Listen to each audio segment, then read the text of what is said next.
everyone. Welcome or welcome back to my channel. My name is Hannah if you're new here, and today we are doing a standalone review for the first two books in the Shadow of the Leviathan series, books 1 and 2 being The Tainted Cup and A Drop of Corruption by Robert Jackson Bennett. I'm really excited to be talking about this author and these books today because I have a little bit of an interesting story to share about this author and this series. So first, I'm going to talk about my history with Robert Jackson Bennett. I started reading this author with his release of Foundry Side, and this was a epic fantasy, fast-paced heist story that gets very political and blooms into such an amazing trilogy, in my opinion. I actually have a review up for the final book in this trilogy, Lachlan's, where I sob like a little baby. But while I was waiting for the conclusion of that trilogy, I actually went through this author's backlist to find more of his adult fantasy, and I found the Cities series, so City of Blades, City of Stairs, City of Miracles, this whole trilogy I binge read as well. I really enjoyed this author's writing. His world building is fun. He has a lot of great twists and turns. A lot of his action is very impactful and quick and just really engaging, and I really enjoyed my journey reading this author. So naturally, I, like other Robert Jackson Bennett fans, were very excited for the release of The Tainted Cup in 2024, and this is sort of a murder mystery set in a fantasy world, and so I was excited for this. I read it pretty much as soon as it came out, and I'll be honest with you, the first time I read this, I must have not been in a great headspace because I didn't love this.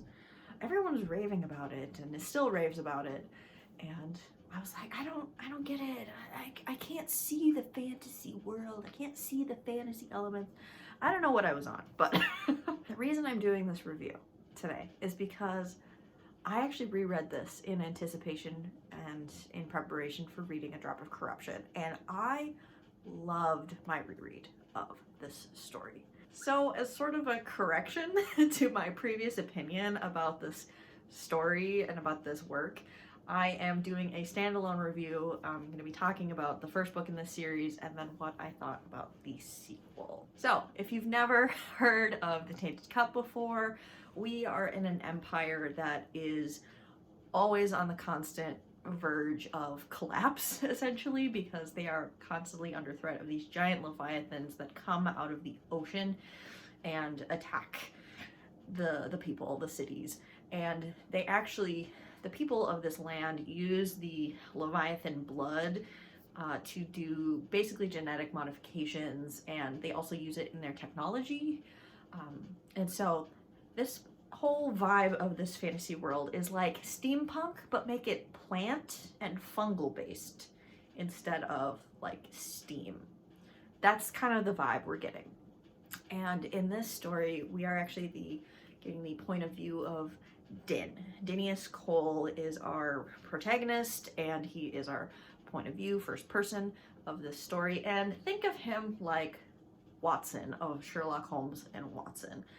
He is the assistant to this brilliant detective, Anna Delabra, and just like Sherlock, Anna has a lot of quirkiness to her. We find our characters at the beginning of this book investigating a suspicious death where a prominent engineer of the wall system that protects the empire from these leviathans has ended up dead because a whole tree burst out of his chest, which is very suspicious. And so Din arrives on the scene to investigate the crime and report back to Anna, who doesn't even go to the scene of the crime before she solves it. This death reveals a whole larger plot, and this balloons into a much bigger mystery at the heart. And I'm just gonna insert a little clip here about my thoughts and opinions as I was rereading, a little vlog clip, if you will. As soon as I go to film, I have a partner in crime on my lap, so Hiccup is here too. I just wanted to do a reading update really quick. I'm rereading The Tainted Cup by Robert Jackson Bennett. And when I originally read this book, I was like, I liked it, but I didn't love it. And so I think I gave it 3.75 stars when I read it last year. And I don't know what it is about this reread, but I've read like 4 chapters, and I am locked in to this book. Like, I'm way more invested in the characters and the plot and the world building than I was the first time I read it last year. So like, maybe last year I wasn't like in a good headspace or something, but like, I am locked in to this reread. I'm having a great time. I kind of don't want to read the other books that I have out from the library right now, because I want to just read this now. So I may have made a mistake by starting this reread when I have 4 books from the library. So that's on me. But I'm having a really good time with this reread. Hiccup is also having a good time with the reread, because that means he gets to go on his walkies while Mom listens to audiobooks on walkies. So he's loving it. He's loving this outside time. He's sniffing the wind. We're having a great time over here. I have to agree with my former self from like 3 weeks ago. This was so engaging. I don't know, again, what I was like, maybe I just wasn't paying attention last year when I read this for the first time, but I really enjoyed my reread. I picked up on more cues. I was paying more attention to the fantasy elements and really enjoying my time with this. This is a really intense and interesting world. Everyone is so on edge all the time because they are, you know, threatened constantly. The plant-based society and genetic modifications that they're doing to themselves and the people is really well realized. The fantasy elements are really wonderful in here and feel organic. I must be stopped. One of the things I enjoy about this is Anna solves the murder really quickly within the first couple of chapters, but of course it's never that simple. The murder reveals a whole larger plot, and that larger plot is unfolded in such a well-realized way. I felt this story was really well paced. The larger political plot line was unfolded beautifully. And of course, I have to say the rereadability of this story is excellent because of my personal experience. I thought it was just okay my first time reading it, and excellent 5 out of 5 stars when I reread this. The other thing I liked about this is that it leaves you, you know, no spoilers, it leaves you with enough character mysteries and enough political mysteries to have sequels, but it feels very self-contained. You could read this in a vacuum and never continue in the series and you'd be fine, but I think you'd want to because it's so interesting and such a fun time. It's very episodic, but there is something connecting, you know, this world together and these books together. But you could read these as standalones.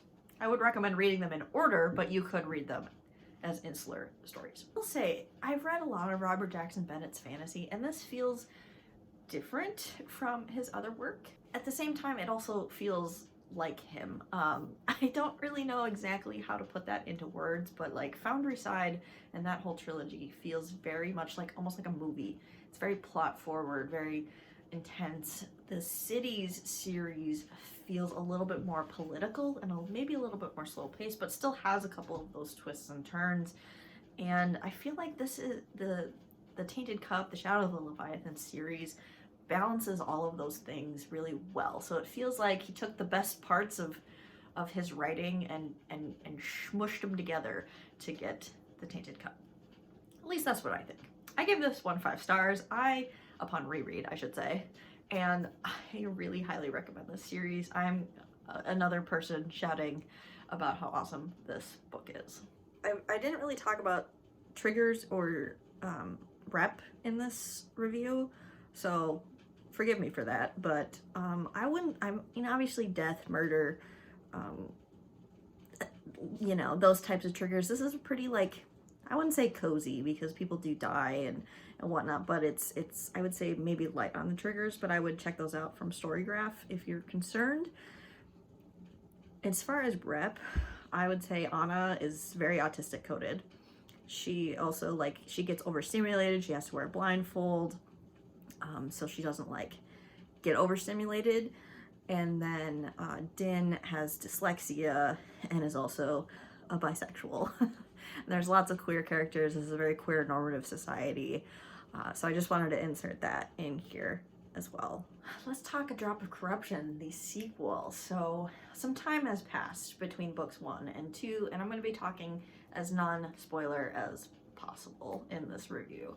So about a year has passed between books 1 and 2. Anna and Din have solved 5 mysteries in that time, and we are back for another one. We are on the edge of the Empire in a place that isn't actually a part of the Empire, but kind of like Singapore, 100 years has passed, and supposedly this region is supposed to become a part of the Empire after 100 years, but the king of this small region is resistant, and so there's a political delegation in this region trying to smooth things over and have this region be part of the Empire. However, a mystery kicks off this whole plot, obviously with Anna and Din on the scene, where a man has disappeared from a tower that was locked from the inside and shows up a week later in a river dead. And so we're trying to figure out, how did he get out? Was he kidnapped? How was he murdered? What happened to this person? I will say, one of the most fun things about this book is that Din is in a completely different place emotionally than he was at the end of book 1. He still has some of the similar struggles that he has had from book 1, but he is I saw someone write this on Goodreads, Jaime. If you don't follow Jaime, you definitely should. But he wrote, I love something to the effect of, he loves how Din is in his bisexual slut era, and that is true. Din is sleeping around and he's having a good time, and he's just doing his thing, and I love that for him. Anna is as erratic and brilliant as ever, and we actually get to learn even more about Anna throughout the course of this book. Not a ton, but a little bit. And unlike book 1, this book has a very specific villain. Obviously, I'm not going to give it away, but there is a person kind of at the heart of that is doing all of the things in this book. I will say this book felt even more political than book 1. You know, we've got the whole political situation with this region and its relationship to the Empire and Empire official, you know, going missing and ending up dead. So there is a lot of political strife. There is, you know, dealings with the king and all of that. And so this is much more, I would say, much more political than book 1, which I really enjoy. I love, like, politics in fantasy. I will say, the first half of the book I was kind of unsure about. I thought it was kind of slow. I wasn't super grounded, and then once we hit that halfway point and we go to the palace, that's all I'll say. We go to the palace and I was like I was invested. I was really into it.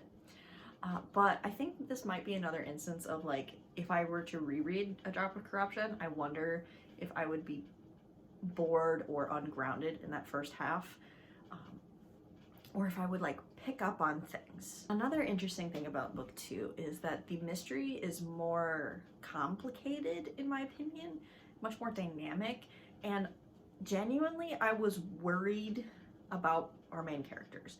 In book 1, there is literally a Leviathan approaching, but I felt more worried about our characters in book 2 and for their safety more so than in book 1. Like, I was actually concerned.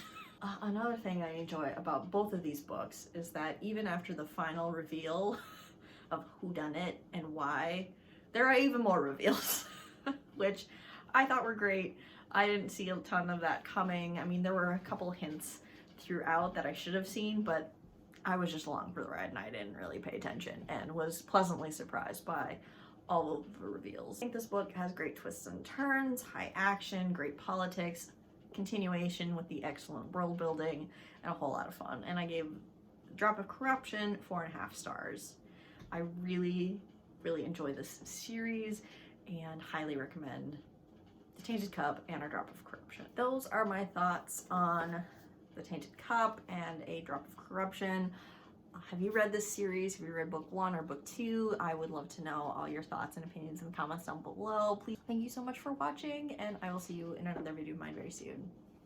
Goodbye!